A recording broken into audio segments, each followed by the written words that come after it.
समीकरण समाधान करने का जो विधि है उस विधि में से आज हम विलोपन विधि को समझेंगे। बहुत सरल और साधारण विधि है, इसमें आपको समझने में कोई तरह का दिक्कत नहीं होगा। ठीक है, आज हम समीकरण का उदाहरण लेते हुए हम इसका समाधान करने का प्रयास करेंगे और नियमों को समझेंगे। देखिए, एक्चुअली जो विलोपन विधि है समीकरण समाधान करने का, जब भी हम समीकरण का समाधान करते हैं और अगर वो दो चर वाला समीकरण होता है तो निश्चित तौर पर उसमें दो समीकरण दिया रहता है, और जब दो समीकरण दिया रहता है तो उसका हम किस प्रकार से विलोपन विधि के द्वारा समाधान करते हैं उसको आज हम देख रहे हैं। ठीक है, जैसे हमारे पास ये दिया हुआ है, ये पहला समीकरण है, इसका नंबरिंग कर देते हैं एक, और ये दूसरा समीकरण है, ये दो समीकरण नंबरिंग कर देते हैं। इसमें विलोपन से क्या तात्पर्य है? पहले विलोपन से तात्पर्य है कि इसमें से किसी एक को पहले काट देना होगा, मतलब जोड़ करके या घटा के। अच्छा, यहाँ पर क्वेश्चन में इसको 3 होगा क्वेश्चन में। ठीक है, चलिए यहाँ पर अभी देखते हैं हमको क्या करना होता है कि ये जो x वाला जो राशि है, माने x का जो गुणांक है और इसमें जो x का गुणांक है, किसी एक को पहले बराबर करें, या तो x वाला को बराबर करते हैं या फिर y वाला को बराबर करते हैं। बराबर करने के लिए हमको क्या करना पड़ता है कि जैसे देखिए, या x में यहाँ पर 3 मल्टीप्लाई है और यहाँ पर x में कितना मल्टीप्लाई है? 2 मल्टीप्लाई है। तो हम लोग क्या करते हैं कि 3 और 2 का एक तरह से एलसीएम ले लेते हैं। कितना होगा? 6 होगा। तो इसका भी मान 6 कर देते हैं और इसका भी मान 6 कर देते हैं। और इसके लिए क्या करना पड़ेगा? इसके लिए करना पड़ेगा, देखिए कि यहाँ पर अगर हम 2 मल्टीप्लाई करते हैं फर्स्ट में और इसमें अगर 3 मल्टीप्लाई कर दें तो ऐसा संभव है। देखिए कैसे संभव है? इसमें 2 मल्टीप्लाई करेंगे तो 3 दूनी 6 हो जाएगा और ये भी हो जाएगा 3 दूनी 6, मतलब दोनों में 6 आ जाएगा। ठीक है, तो ये हम बताया कि x के साथ भी ऐसा कर सकते हैं और y के साथ। आपको जो एलिमिनेट करना है, पहले या तो x एलिमिनेट करें या y, कोई एक को बराबर कर देना है। अब बराबर करके कैसा समीकरण बनेगा? देखिए, ये जब 2 मल्टीप्लाई किए तो समीकरण बन गया 6x और 4y अब बराबर 12। ठीक है, और ये कितना हो गया? 6x माइनस 9y अब बराबर 51। ये समीकरण हो गया। अब इस समीकरण में हमको क्या करना होता है कि जब हम बराबर किए हैं, किसको बराबर किए हैं? x वाला को बराबर किए हैं। जब x वाला को बराबर किए हैं तो अब हमको या तो घटाना पड़ेगा दोनों समीकरण को या जोड़ना पड़ेगा समीकरण को।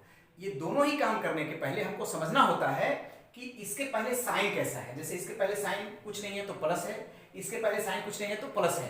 तो यदि दोनों का साइन समान है तब हम उसको क्या करेंगे? घटाएंगे। और अगर दोनों का साइन अगर अलग अलग है, एक का कोई प्लस और एक का माइनस है, तब हम उसको जोड़ेंगे। ठीक है, ये हमको ध्यान रखना है कि दोनों का साइन अगर समान है तो घटाएंगे, चाहे दोनों का माइनस भी होगा तो घटाएंगे, और दोनों का साइन अगर विपरीत रहेगा तो क्या करेंगे? जोड़ेंगे। तो यहाँ पर देखिए दोनों का साइन क्या है? समान है, तो हम इसको घटाएंगे। तो लिखेंगे यहाँ घटाने पर। ठीक है, अब ये घटाने पर देखिए, जब घटाएंगे ना तो चिन्ह बदलेगा नीचे वाला का। कैसे? देखिए, ये प्लस का साइन है, यहाँ माइनस हो जाएगा, यहाँ माइनस का प्लस हो जाएगा और यहाँ माइनस हो जाएगा।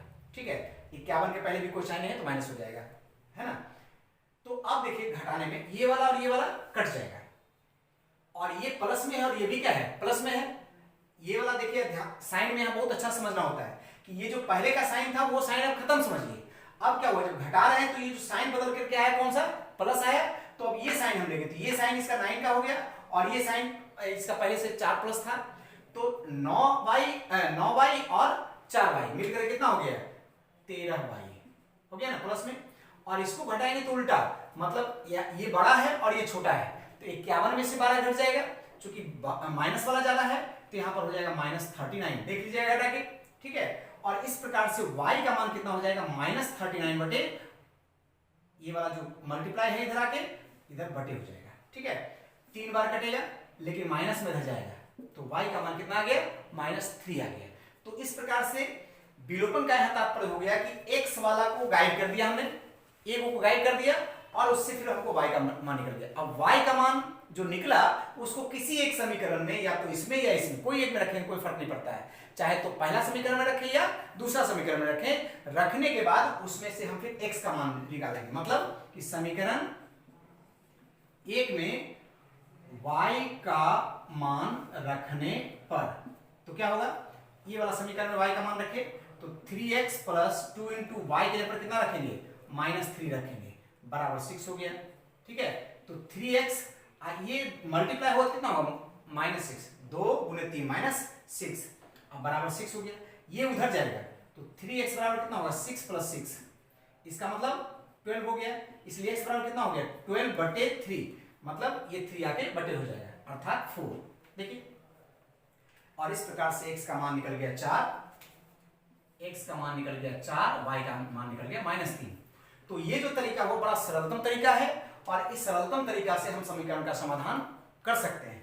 लेकिन कोई कोई समीकरण जैसे टिपिकल भी हो सकता है, जैसे मान लो लंबा लंबा रहेगा तो उसको पहले क्या करना पड़ता है कि थोड़ा कन्वर्ट कर देना पड़ता है। जैसे हम अगर ऐसा मैंने करके अभी देखिए यहाँ पर समीकरण जैसे इस तरह का है, अब अगर ऐसा कोई समीकरण लिखा हुआ है जिसमें 5 यहाँ बटे में है, ये बिना बटे वाला है, इसके साथ में बटे में है, तो ऐसा यदि कोई समीकरण लिखा हुआ है तो हम पहले या तो लॉसर कर लेंगे या फिर जैसे भी होगा हम उसको पहले सिंप्लीफाई करेंगे, सरल करेंगे। जैसे ये ऊपर वाला समीकरण एक बार देख लीजिए, ये वाला समीकरण तो आपको ठीक लग रहा है कि x + y = 48 है, बट यहां पर जब बात करते हैं हम तो x + 4 = 5/2 × y + 4 ऐसा दिया हुआ है। तो इसके लिए क्या करेंगे, ये समीकरण है इसको हम थोड़ा सा दिखा देते हैं। क्या करेंगे हम कि ये वाला जो 2 है ना बटे में इधर आ जाएगा, तो क्या होगा 2x + 8 = 5y, ये 5 को इसमें मल्टीप्लाई कर देते हैं, ब्रैकेट रिमूव कर देते हैं, ब्रैकेट को वहां से हटा देते हैं, तो वहां 5y + 20 हो जाएगा। अब देखिए x वाला को और y वाला को एक तरफ ले आते हैं, 20 - 8 हो गया, ये जो 5y है इधर ले आए और 8 को उधर ले गए तो माइनस हो जाएगा यहाँ। तो इस प्रकार से देखिए 2x - 5y बराबर इतना 12 हो गया। तो अब ये जो पहले ये समीकरण 1 नंबर था ये ठीक है, ये 2 नंबर को हमने क्या किया थोड़ा सिंप्लीफाई किया और सिंप्लीफाई करके ऐसा समीकरण बन गया। अब देखिए एक नंबर ऐसा और दूसरा नंबर ऐसा बन गया, तो फिर ये जिस तरह से प्रोसेस में हम इसको बराबर करने के लिए, जैसे यहाँ पर x है और यहाँ 2x है, तो हम क्या करेंगे सिर्फ इसमें 2 मल्टीप्लाई कर देंगे। फर्स्ट समीकरण में अगर 2 मल्टीप्लाई कर देंगे तो दोनों बराबर हो जाएगा और फिर जैसे ही घटा रहे थे घटाते हुए हम चले जाएंगे तो समीकरण का समाधान हो जाएगा। इसी तरह से अगर देखिएगा तो जैसे ये है, मान लीजिए ये आप इसमें सिंपल बराबर कर सकते हैं, हालांकि एक तरफ बटे है लेकिन इसमें आप क्या कर सकते हैं कि 3x है और x है, तो ये दूसरे समीकरण में सिर्फ 3 मल्टीप्लाई कर देंगे तो ये बराबर हो जाएगा। और इस प्रकार से हम अगर कोई थोड़ा सा कॉम्प्लिकेटेड समीकरण रहता है, ये माने बड़ा लंबा चौड़ा, तो उसको पहले क्या करते हैं सरलतम तरीके से माने उसको सरल कर लेते हैं, सिंप्लीफाई कर लेते हैं और सिंप्लीफाई करके 2 सरल समीकरण जैसा ही बना हुआ है ऐसे समीकरण में कन्वर्ट कर करके अब फिर उसको या तो घटा लेते हैं या जोड़ लेते हैं और इस प्रकार से एक x को या फिर y को गायब करके और दूसरे का मान निकालते हैं। इस तरह से हम विलोपन विधि का प्रयोग करते हैं। हम आज जो बेसिक कॉन्सेप्ट का ज्यादा टॉपिक चल रहा है तो इसलिए एक्सरसाइज में ढेर सारा क्वेश्चन लेकर के फिर हम अगले वीडियो में आएंगे, लेकिन आज विलोपन विधि में इतना ही में हमारे समझ से आप लोग अगर कोशिश कीजिएगा तो समझ में आ जाएगा। आज का वीडियो इतना ही।